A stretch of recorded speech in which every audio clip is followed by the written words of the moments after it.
Allora, è stata sicuramente una serata che mi ricorderò per tanti motivi. A parte, vabbè, l'esordio in Serie A, il primo tiro, subito il pareggio, ho fatto di carità un bel tiro, non me l'aspettavo.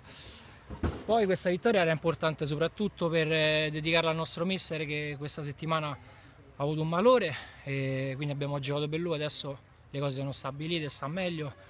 E poi l'altro tiro era importante fare i 3 punti per scavalcare la Golbet e ritornare sesti. Ma adesso si decide tutte le ultime 2 partite contro Roma e Cotton, anche se saranno partite veramente difficili. E niente, comunque un merito ai ragazzi, oggi siamo molto rimaneggiati, cioè per giocare io che non calco i campi da 2 anni, però è stata una bella vittoria di gruppo, tutti quanti.